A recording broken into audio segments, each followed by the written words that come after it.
Daniel chapter 5, lecture number 3. Hey guys, how's it going?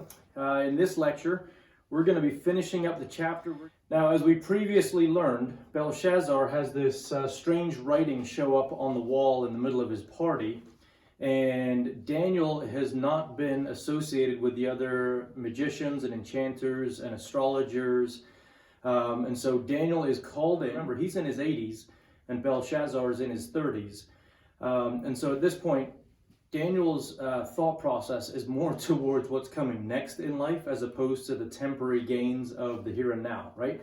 So he didn't need the promotion. He didn't need the purple robes and the medallions and all the prestige and status and all that kind of stuff. What Daniel's role was, and he fully knew it, was to speak the truth.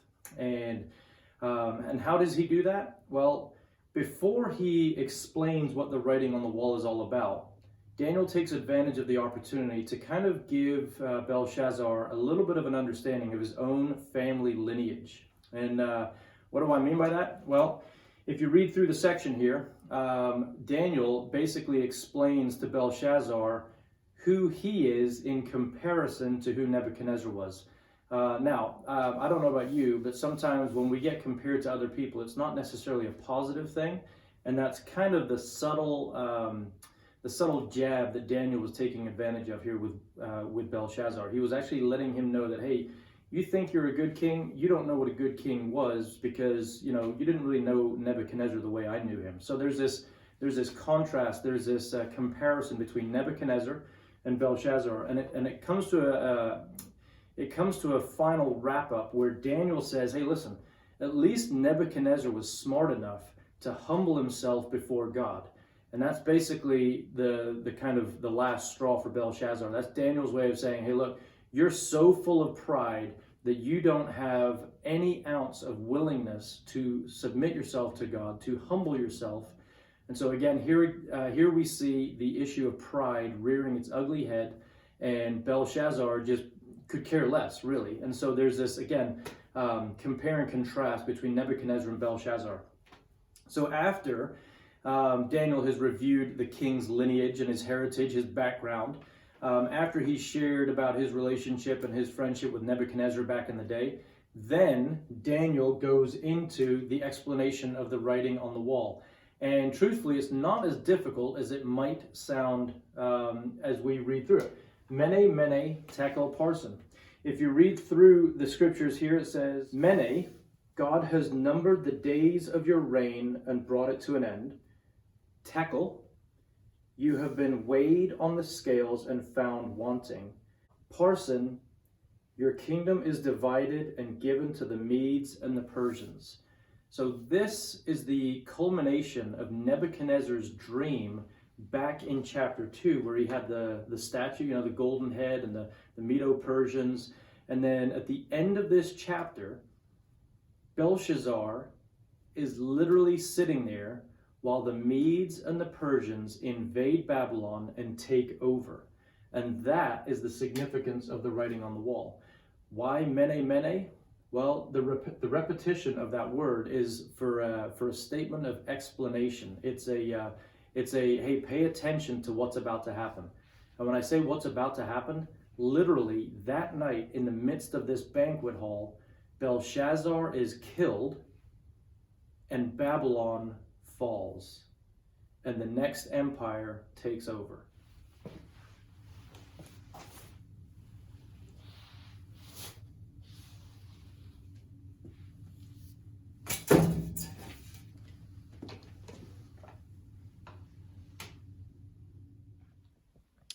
The following is an excerpt from the book Agents of Babylon by Dr. David Jeremiah.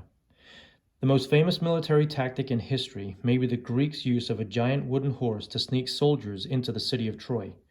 But ranking right up there with the Trojan horse is the story of how the Medo-Persian armies captured Babylon. Scholars debate whether the Trojan horse is fact or legend, but Cyrus's conquest of Babylon is certified fact.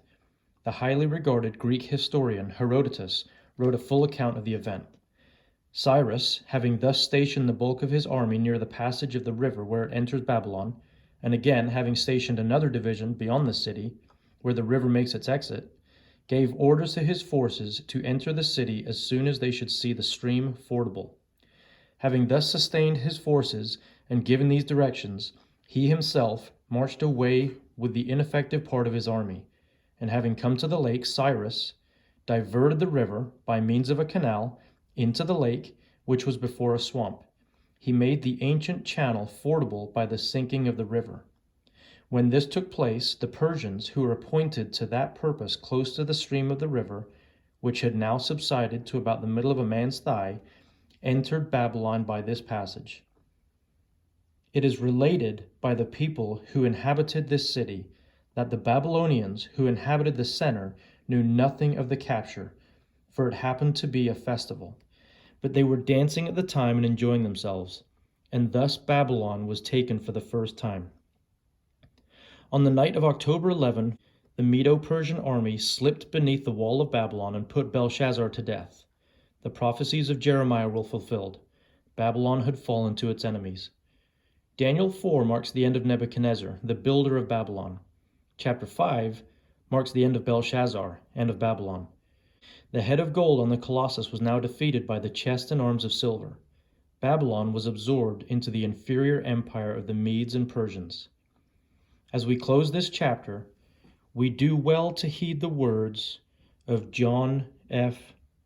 Walvoord. The downfall of Babylon is in type the downfall of the unbelieving world. In many respects, modern civilization is much like ancient Babylon, resplendent with its monuments of architectural triumph, as secure as human hands and ingenuity could make it, and yet defenseless against the judgment of God at the proper hour. Contemporary civilization is similar to ancient Babylon in that it has much to foster human pride, but little to provide human security. Much of Babylon fell on that 16th day of Tishri, 539 BC, as indicated in the Nabonidus Chronicle. So the world will be overtaken by disaster when the day of the Lord comes. 1 Thessalonians 5, 1-3. The disaster of the world, however, does not overtake the child of God. Daniel survives the purge and emerges triumphant as one of the presidents of the new kingdom in chapter 6.